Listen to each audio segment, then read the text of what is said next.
Good morning and welcome to the Scottish Widows Expert Series webinar, taking on a decade of financial connectivity. My name is Ross Mackay and I'm a member of the Workplace Propositions team here at Scottish Widows. I lead on our strategy and development roadmap for workplace savings. We see financial connectivity as becoming increasingly important for our members and are excited to explore this topic today. I'll host the session and manage the Q&A. Can I encourage you to submit questions during the session, and I'll pick out the most topical areas for discussion. Today's session will be recorded and added to the content in our expert series and employer hubs. Last bit of admin. You'll also have the opportunity to provide feedback at the end of the session. I'm joined today by my colleague and our main speaker, Robert Cochrane. Robert is one of our retirement specialists. He's been leading our thought leadership around financial connectivity for several years now and is passionate about the impact this could have on member engagement. Today, we'll explore some of the key trends in the marketplace, along with sharing some of the insights from our business. So now I'll hand you over to Robert to get the session underway. Thank you. Thanks, Ross. And I'd like to give everyone a welcome to this Connected 20s webinar. I'm delighted to be sharing it with you today some thoughts and insights into the future of how we'll manage our finances over the coming decade. I really believe we'll see a revolution in how finances are managed, and this poses opportunities and challenges to us all. Now, the audience for today's webinar includes advisors, employee benefits consultants, HR professionals, and some other interested parties. So the session's not going to be hyper-technical, but I really hope everyone goes away having learned something new. You can see our agenda on the right-hand side of the slide here. We'll kick off with a wee bit about open banking. Obviously, Scottish Widows, as part of Lloyds Banking Group, has a good insight into some of what open banking's delivered. We'll then look at how savings are being digitised, and that will include pensions. And then we'll finish off with open finance. We'll take questions at the end, and right after that, I've got a really nice vision of what it might all look like in the future. So let's kick off. We've been seeing disruption everywhere. So lots of things that we now take for granted as everyday things we didn't do 10 years ago. So you'll recognize most of the logos on this slide, and yet the companies barely existed 10 years ago. Uber was only founded in 2009, and it's completely revolutionized the way that people order a taxi. They've taken the friction out of a taxi ride. You don't need to know where you are. You don't need to have cash on you, and they keep you informed all the way along the journey as to where you are and getting towards your destination. Deliveroo, only founded in 2013, about to list in the London Stock Exchange with a valuation of around £7.5 billion. What have they done? All they've really done is connect people to takeaway services. They've taken some friction out of the process. And like Uber, they keep you informed of where you are on the journey. So you get the picture. Amazon and Airbnb are similar. They made it really easy for you to do things and have reliable logistics and a simple user interface. Airbnb have been around since 2008, Amazon a good bit longer, but both have revolutionized their respective markets, taking away friction and using your data to help you make decisions. The other key thing, which is common to all of these, is that most of the transactions are done through your phone. Now, what about markets that are a bit closer to home? Well, in banking, the likes of Monzo and Starling and a host of challenger banks have all entered the market to shake up the big traditional banks. I think it's fair to say that they've had an effect. They were focused on making banking friction-free and great user experiences. And in just a few years, they've managed to acquire literally the millions of customers. I mean, I took out a Monzo account myself and was really impressed by how easy it was to set up. So much so that I completed the whole process in my bed on a Saturday morning whilst having a coffee. But I guess like many other people who took out a Monzo account, I didn't move my main account there. I used it for some things, cheap currency and providing payments to my daughter who's at university, that kind of thing. And the rise of these challenger banks has led to a proliferation of bank accounts. So many people have more than one account. And this is one of the places where open banking steps in. So open banking has been around for 3 years. It says on screen it's an opportunity for people and businesses to use their transaction data to access better financial products and services, to step into an ecosystem of apps offerings from fintechs and financial institutions, created to empower users, but only with your consent. Well, let's play a little video of how open banking thinks it's revolutionizing how people interact with the finances. Open banking is enabling new ways of managing your money, financial products and services that deliver better outcomes.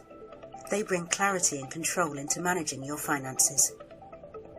All your current accounts aggregated into a single screen so that you've got line of sight no matter how complicated life gets. They produce credit scores that reflect who you are, calculated using rich, accurate and up-to-date information that enables lenders to offer more suitable tailored credit when needed. They help safeguard the financially vulnerable. Open banking services can analyse spending and identify unwanted patterns, helping to slow or prevent behaviour that you or a loved one could rather do without. Open banking exists to deliver better financial outcomes for you, with data shared securely and only ever with your consent. Open banking, the future of money, where you're in control.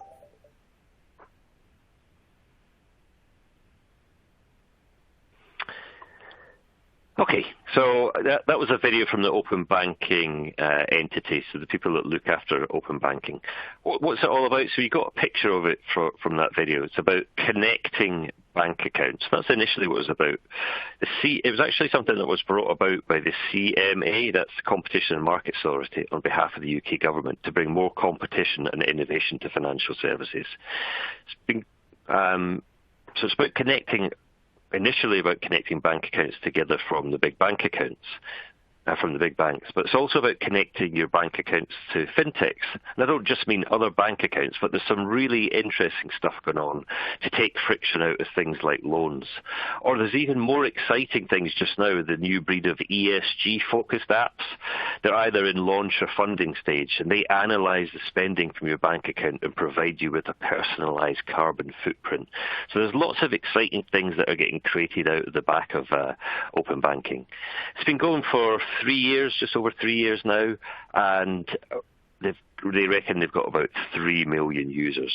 So it's beginning to change the dynamics within banking.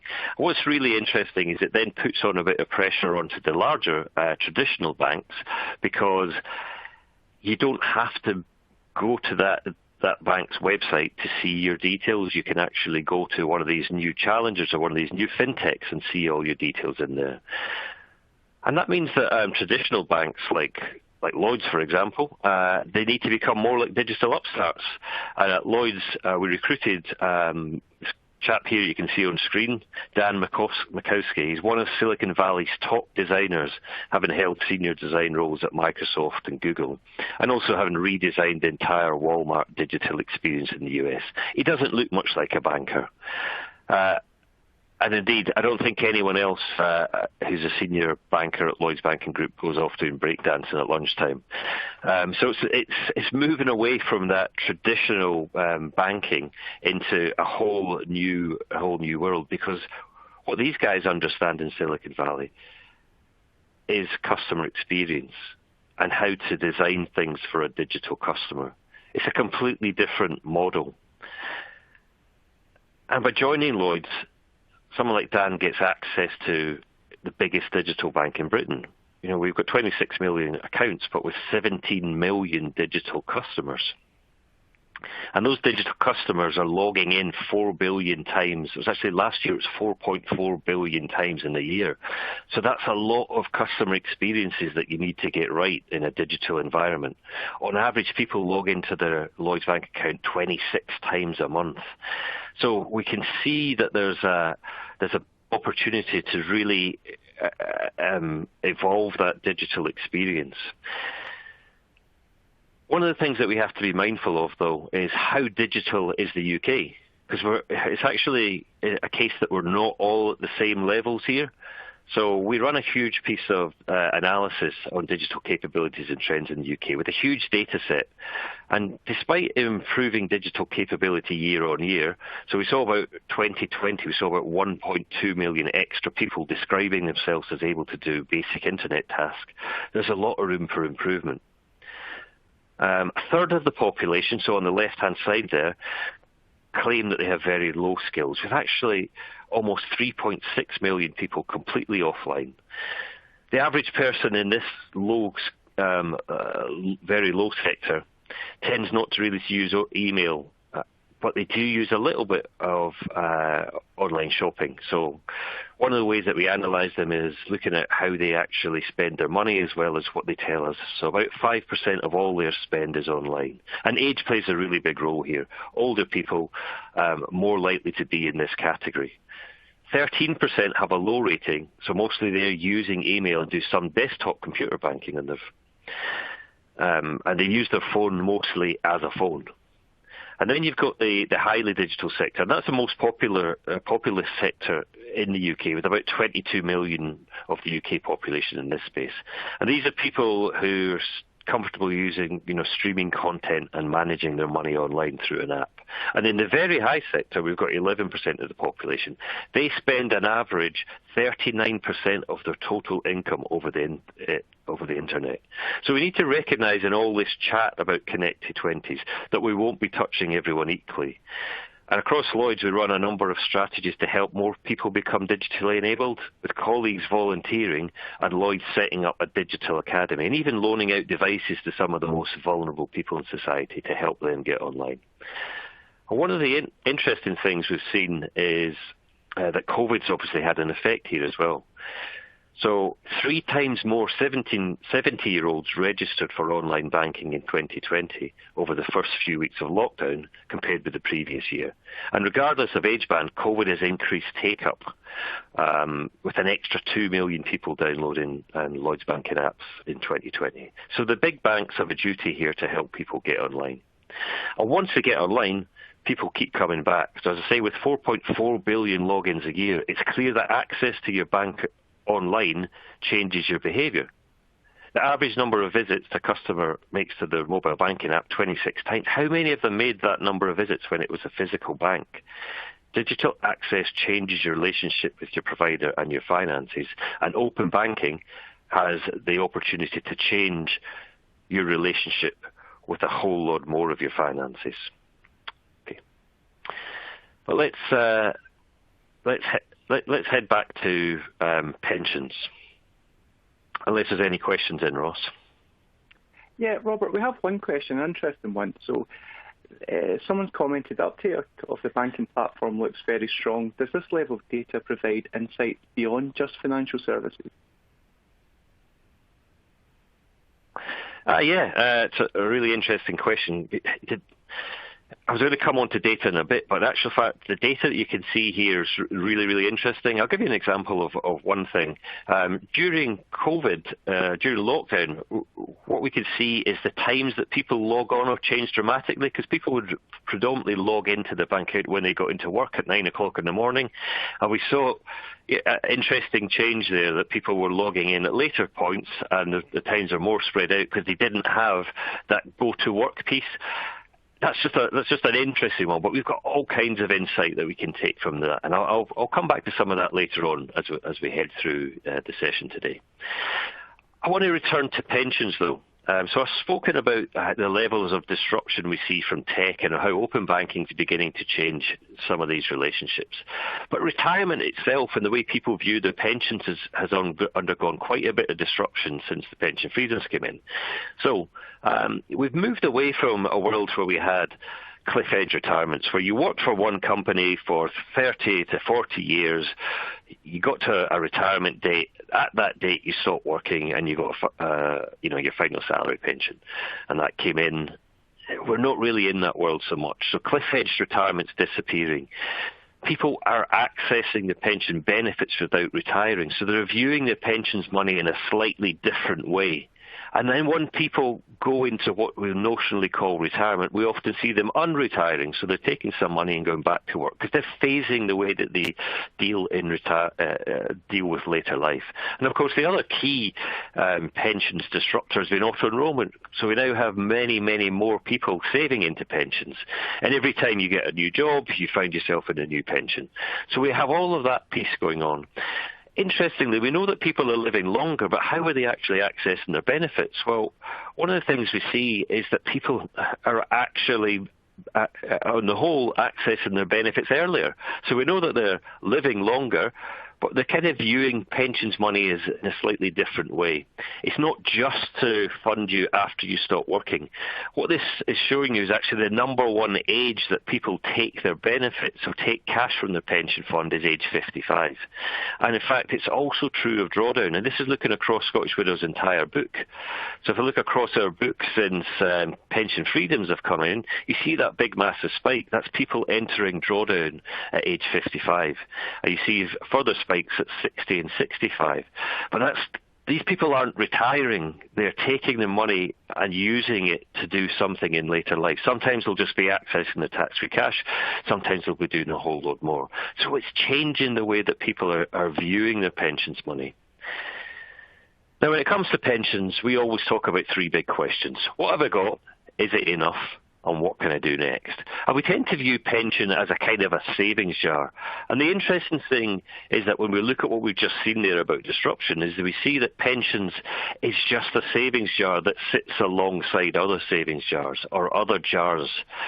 In people's minds, and we go out and speak to lots of people at events and we ask them, how do you manage their money? And they talk about this quite a lot, this whole concept of having different pots of money, that different places that they put money, whether that's multiple bank accounts or whether it's physical jars, and they're saving for different goals, or they use their money in this kind of notional pots. What I found really interesting is I ran this session and one of my colleagues, Matt, went home at Christmas, and in his mum's cupboard he found this. So I didn't really mean physical savings jars, but in his mum's cupboard she was managing her household finances and her savings through jars with cash in them. So we've got people that are running a full spectrum. They were trying to run their own spreadsheets. They were using cash in jars. They were putting money in envelopes. We find out all of that kind of stuff. But one of the things that we find ourselves in now, in the space that we find ourselves in now, is this whole idea of digitizing these jars. And that's a big deal right now. And, open finance, pension dashboards, and what we've just looked at, open banking, help us to digitize those jars. So rather than having pots of money and individual pots of money, we've got this new idea of digital jars. So, for example, on your phone, you might have your bank account, you might have your mortgage, you might have your savings account, you might have your ISA, you might have your pension. And over the past few years, we've seen a proliferation of apps. So you've got the Lloyds app, you've got your Bank of Scotland, you've got your Royal Bank, you've got your Monzo. They're all apps that exist on your phone, and they're all principally how you can manage that money. Where we've been moving to is seeing an increasingly, an increasing number of entrants into the market to help you manage those multiple pots. So they're using open banking, and they're starting to try and pull together your assets. So on the left-hand side there, we've got up the top, we've got Money Hub. They were one of the earlier entrants into this market. Talk about the goal of seeing everything in one place. So that's the first piece, connecting it, then helping you understand your money. And they actually offer links out to advisors along the way to give you advice along the way. On the right-hand side, you've got Money Dashboard, another early entrant into this market. And what they were focused on was bringing all of your accounts together and then giving you insight and data off the back of that. Down below, you've got a host of other ones. You've got Yolt, you've got Mercer My Money, and Aon Well One Money. There might be your employer that's putting in schemes. Could be a pension scheme that's going in where they set off the back of that to, again, help you manage all of your money. And Moneybox would be a savings app. And on the right-hand side, you've got Snoop, who are, again, another kind of relative new entrant into this market. When you look on crowdfunding sites, you're going to see a proliferation of financially focused financially focused opportunities where people are taking open banking and finding new ways to do it. And if I think back to where we were in terms of those savings jars just a couple of slides ago, or on the left-hand side, we can see an image there. That image is showing you, okay, there's my different bank accounts connected. It's showing me that I've got savings goals, and I can see how on track I am to hit those savings goals. So I moved away from physical jars to online process. And they've taken a lot of friction out of how you actually set these up. They're really straightforward. In the middle, you've got the likes of Monzo. When you look at how, and most banks do this now, you look at how you've been spending your money. It shows how your money's been spent, and then it helps you to budget and plan for the future. You can set a budget for different types of limits and for different areas, and it tells you how on track you are to do that. And then the right-hand side, you've got the likes of Snoop and a number of other accounts which use open banking to go into your bank account, see how you're spending your money, look at the places that you're spending it, and offer you better deals on where you're currently spending your money. So, for example, I have a Snoop account, and it was telling me how much I was paying at Virgin, and it was telling me I was in the top 10% of people paying Virgin. I should go and approach them to get a better deal, which I then did. So, again, it's taking that insight, taking the friction out of it, and finding new ways to present your information back to you. Now, I have a quick poll question for you all. All this stuff's already happened. But I want to get a feel for whether you're already doing all this stuff. So whether you feel that it's actually changing your life much. Is it? I'll not try and second guess what your answers are going to be. So the question is: have open banking and financial dashboards changed how you mainly keep up to date with your finances? So your options, and please go ahead and submit your answers. Your options are yes, I have dabbled, so you maybe had a go at it, or no. So has it changed how you mainly keep up to date with your finances?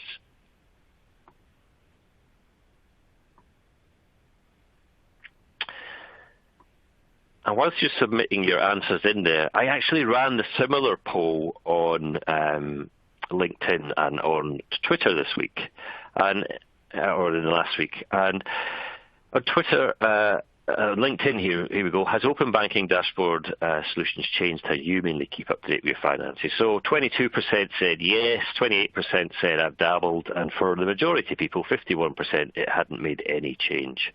And there were some really nice comments and case stories that sat around there.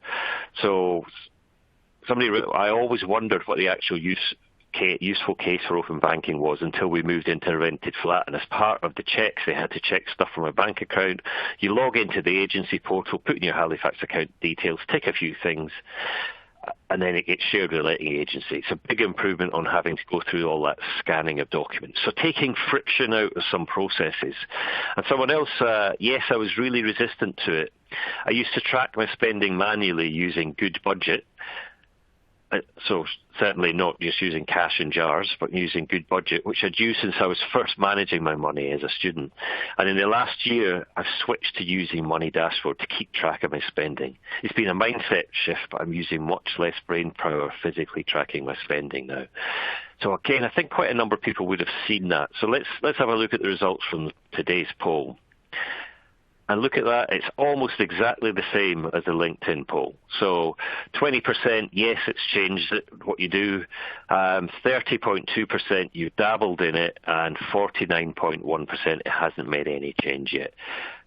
So we're only 3 years into this open finance revolution, and I did say that this is a decade of financial connectivity. So I'm willing to bet that by the end of this decade, the answers will be significantly different. In fact, it will be so normal that it wouldn't even be a question that we would ask. Great. So thanks very much for taking part in that. So let's move us on to pensions and pensions dashboards. So back to my questions. When it comes to pension questions, is it enough? Sorry, what have I got? Is it enough? And what can I do next? what have I got is getting increasingly difficult to answer. And the reason it's getting increasingly difficult to answer is because you've got more and more pensions. And that's why we find ourselves in the position whereby there's a whole pension dashboard program going on. So what do they say about Pension Dashboard? It will enable individuals to access their pension information online securely and all in one place, thereby supporting better and growing financial well-being. So, Pension Dashboard Programme has a target delivery date of 2023. It will include state pension, and it's actually missed a few deadlines so far. So where are we just now? Not quite where we need to be yet. But rather than me talk about it, let me play you just a little 2-minute video that talks about what the ambition here is and what some of the challenges are in terms of building a pension dashboard.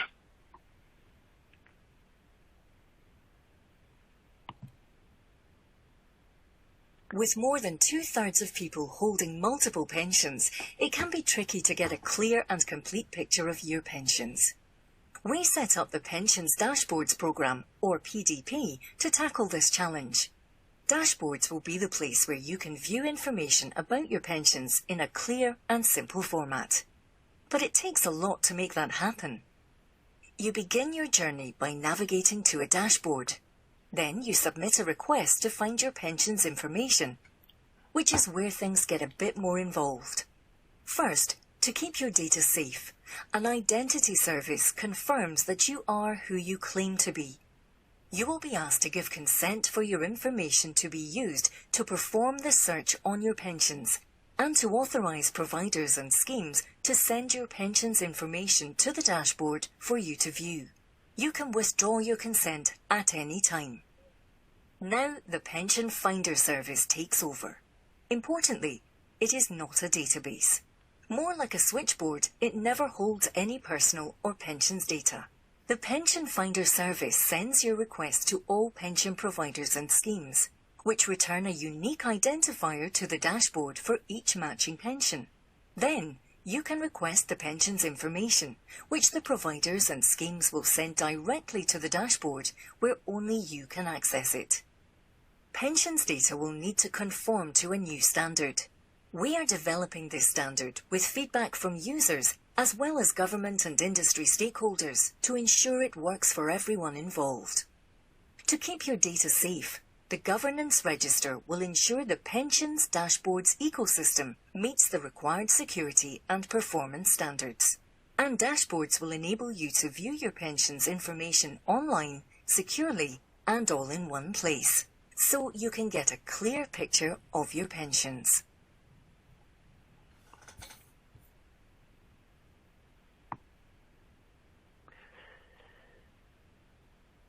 Okay, so that's the pension dashboard. Now, the Pension Schemes Bill just passed into law in February, and it received its royal assent in February. It creates a legislative framework for pension dashboards, paving the way for secondary legislation, and it's going to make it mandatory for it's making it mandatory for pension providers and schemes to connect to pension dashboards, allowing users to see the pension information securely online and in one place. It's a big challenge for the entire pensions industry to make sure that the data is presented in the right way, that the data is secure. And you've got some very old schemes that were still operating on a paper basis until not that long ago. And that's part of the reason why you've seen a drive for things like master trusts. So they've got big the TPR has been pushing for big trusts that have got enough funding to do things in a really secure and digital fashion. The Pensions Minister himself has been talking about finding providers to make sure that they get all this stuff organised.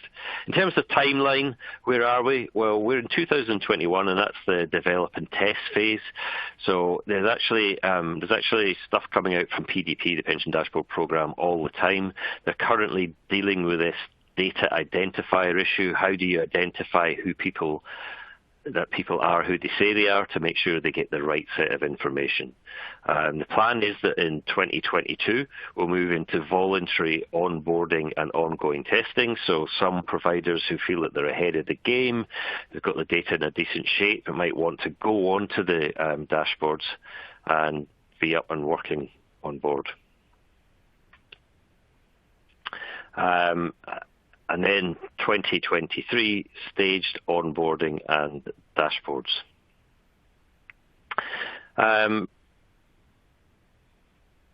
Transition to business as usual comes after 2023.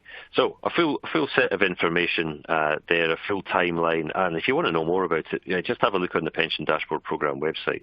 There's plenty of information in there.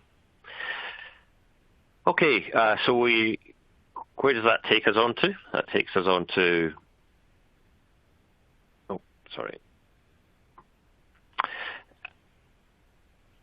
everything in one place. So I've got an image here of a phone here. We've got incomes and outgoings up on the top left-hand side. So that's your banking, and where we are in terms of, where we are is that we've already covered open banking, so you'll be able to see all your bank accounts in one place. So this is an image of a phone and someone's financial needs. So we've got incomes and outgoings, we've got saving for a rainy day, so that emergency money. We've got saving for a sunny day, so saving for those big purchases like maybe a car or a holiday, so those savings jars that you're creating. You've got home, so your mortgages, your protections, your saving solutions all in one place. You've got starting a family, and then you've got retirement. So these would be like the kind of life financial jars and goals and savings needs that somebody's managing. And if you think about it, up on the top left-hand side, we've got open banking solving that one. The one right at the bottom, the retirement piece, we've got pensions dashboards trying to solve that one. But we've got a whole host of things that all sit in the middle. So how do we bring all that together? Bring it through your savings and your mortgages and your credit cards and all of those different needs. How do we bring that stuff together? Well, that's where we move on to the final phase, which is open banking. No, it's not. It's open finance. So we've moved from open banking to open finance.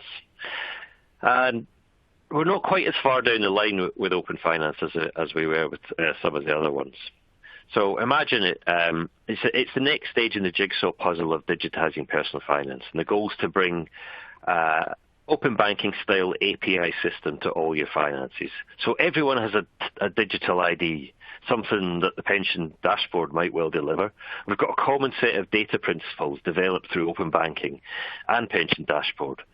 And all the other financial products that an individual has will adopt something similar. So that should take some of the friction out of creating full financial picture dashboards. The timeline's a bit slow, as I say. So the FCA have just closed their request for input in October. So they're still shaping this in terms of standard and scope. But the goal is clear: to help consumers make their money work harder in a safe and secure manner. Their call for input was quite broad, and it actually asked, how could open finance transform financial services? With each passing day, there are new apps being launched and funded through the crowdfunding and startup websites, all looking at different aspects of people's financial life. Open finance has the potential to kickstart an even greater number of solutions. And the type of questions that people ask in our research I want to tell us that they're keen to see all the finances in one place. It's not yet become totally mainstream, as our polls shown, so with half of you not having really changed anything that you do, and maybe just 20% of you having evolved. And part of the reason for that is that people are uncertain about how secure the data is. They're also uncertain as to how simple the setup will be and how easy it will be to use.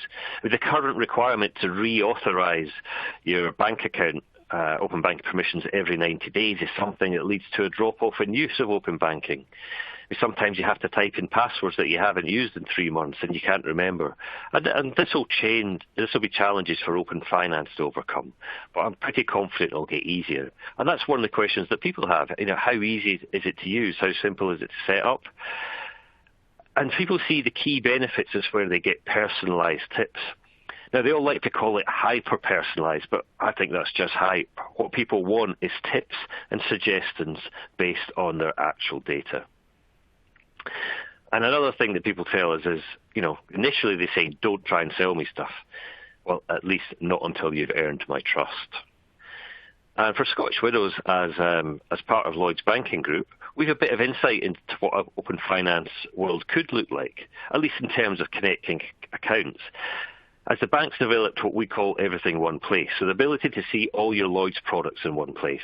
So, for example, you might have a Bank of Scotland current account, a Halifax mortgage, a Halifax share dealing account, and a Lloyds home insurance plan, and a Bank of Scotland ISA, and a Scottish Widows pension.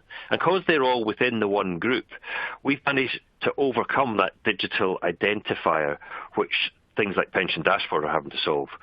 We have a one digital identifier across the group, so we can display all the policies in one place. And we can easily identify all your policies and present them together. And on top of that, if you have a NatWest Bank account, for example, you could see that here as well. And because people go to their bank so regularly, you have the opportunity to display this information on what we might call a hyper-regular basis. So this gives us some really good insight to what people are doing. It's like a giant sandbox. So just let me give you an idea of the scale. In terms of 1 week, how do people see their pensions and their other policies next to their bank account? So just looking across that top line, it tells you how many customers we've got in each of those different product lines who've got a Lloyds account and are also a customer in an individual area. So let's take individual pensions. That's telling us that across our individual pension policies, 0.7 million have a pension policy, and they also have a Lloyds or a Bank of Scotland or a Halifax current account. And of that group, 450,000 of them are digitally active. And you can see how that plays out right across the piece. And then down below, what I'm showing you there in terms of tiles shown is the number of times in 1 week people saw their tile displayed next to their bank account. So 4.9 million times they saw another product next to their bank account. And then how many times did they actually click on the tile? So 142,818 times. So you're starting off with a giant number in terms of how many times people are going to the bank account. You're then drilling it down to how many times people see these other products. And then once they see them, did they click on them to find out more information? And depending on what kind of product it is, it'll increase the number of times that they click on it. So, for example, if you have a home insurance policy, you're really unlikely to click on that, except around renewal time. But if you're in a Halifax share dealing account, because your valuations are changing all the time, you're much more likely to click on that. In order to kind of bring it to life for what it means for pensions, let me show you a little video of how that's changed over the last couple of years. So what difference does it make to pensions when people can see their pensions next to their bank account? Well, what I want to show you here is something called a bar rush chart, where we take the data of how many times people log into their pension online at Scottish Widows versus what happens when they start seeing pensions next to bank account. Remember, people's first question about pension is, what have I got? So if I click into let the bar rush chart run, what you're going to start seeing now is the number of times per month people are logging into Scottish Widows to see the value of their pension. So the numbers you see here are monthly figures. And then we're going to introduce internet banking. When we put pensions next to internet banking, you can see there's a big jump up in how frequently people see the pension next to their pension. And then when we put it onto mobile banking, on the mobile app, we see another big change. Let me just freeze the figures there. So if I freeze the figures, it's saying that we've got about 8.5 million times per month that people are seeing their pension next to their mobile banking app. 1.5 million times per month they're seeing their pension on internet banking. In terms of actually just coming to Scottish Widows and logging in, it's only at 97,360. But look what happens over the course of the next year. Over the course of the next year, the number of people that are inclined to go and log in and find out about their pension increases quite dramatically. It goes up significantly from where it was at 97,000 right up to 237,000. And what's happening here is people are seeing their pension appear next to their bank account and then being inclined to find out a little bit more. And you can see right down at the bottom, we've just started to introduce apps, and we're just testing them in a number of different product lines right now. So putting pensions next to bank accounts has the potential to completely change engagement with pensions and answer that question, what have I got?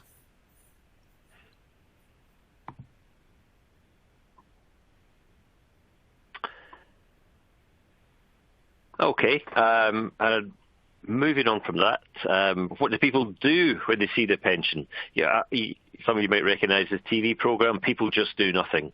Well, that's the most common thing, not to do anything. And, you know, to be fair, that's what we want them to do. But it's just answering that question, what have I got? What we also see them doing, as we saw there in the video, is logging into digital services to find out a little bit more. And we also see them transferring in old pots. And to be fair, we also see people asking, can they cash out their pension? But they're not asking that in massive numbers. So in terms of the ability to transform finances, there's three elements here.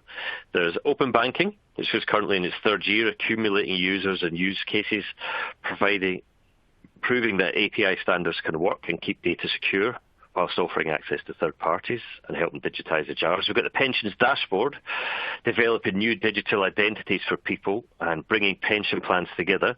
Still a couple of years away from it, but an active programme well underway. And Open Finance, building on these initiatives and bringing some of the same benefits to all your financial products. It's an exciting time, and I believe it really is the connected 20s, a decade of financial connectivity. And by the end of this decade, personal finances may have undergone a revolution as big as we saw at the start of this presentation, with the likes of Uber, Deliveroo changing their markets. And in August, I interviewed Guy Opperman, the pensions minister, and he's driving this. This is a quote from him. It's inevitable that by the end of the 2020s, pension savings and bank accounts will be integrated and interchangeable. And that's a massive change from where we are at the start of this decade. Ross, time for a couple of questions? Yeah, absolutely. So one of the questions here, Robert, so we've talked a lot around the member experience. So a question around financial advice and what this means for advisors. Yeah, I think that's a really good question. So I guess where I would be looking at this from what we've tried, this is never going to replace financial advice. But where I see it helping significantly is people that have simple financial goals and needs. So there's two things that will go on here. One, aggregating data to help people pull all the data together. So that's the first part of it. The second part is having really simple golden rules of finance, which have to be agreed. And those golden rules of finance is when you apply them to the data will help people make simple decisions.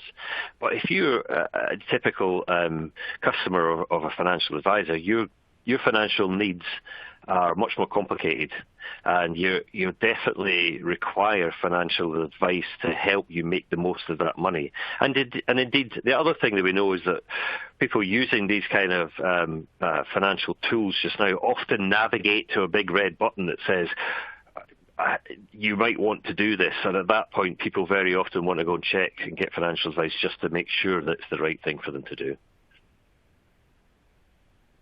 Got one more question if you get time, Robert. So the question is, as we digitise and make pensions more accessible, it feels like there's some inherent dangers. So what was your experience during COVID-19 in terms of member behaviour? And I know that we saw some interesting stuff around fund switching. Do you want to touch on that? Yeah, I'll do that really quickly, Ross. One of the things that people have often said to us is, well, when you do this, when you show people their pension all the time, 26 times a month, it's going to mean that they're going to panic when they see fluctuations in their valuations. And during COVID, February, we saw, a right drop in people's pension values. And we've millions of pension customers, and what we were able to do, because this is all data driven, is we were able to see that yes, people were clicking on that tile more frequently, and they were going through and having a look.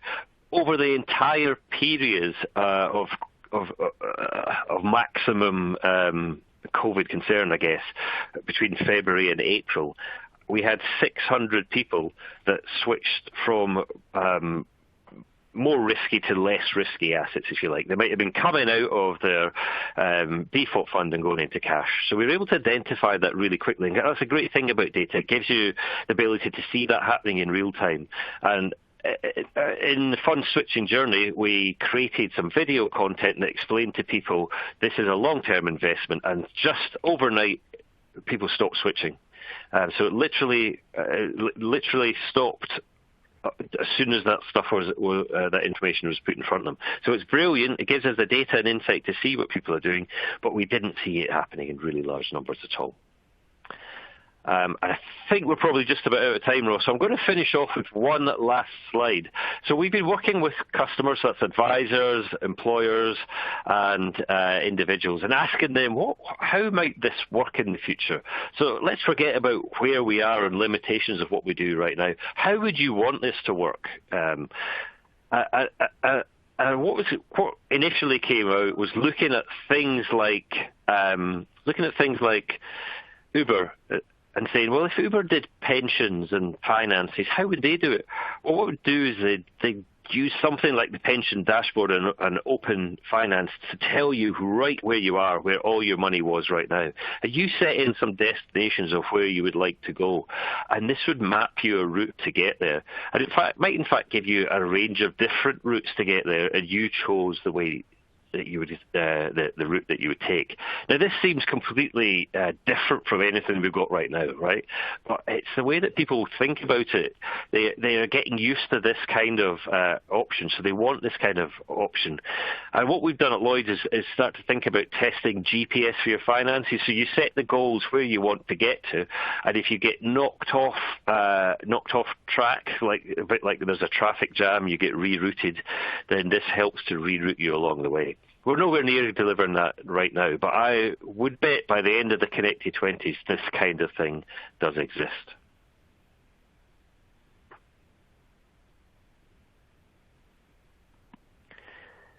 So I'd like to thank everyone for joining today's webinar. Delighted to get any of your feedback. You'll get a questionnaire as you finish off today. And I'd just really like to thank you all for joining it. I hope you found this useful and informative session.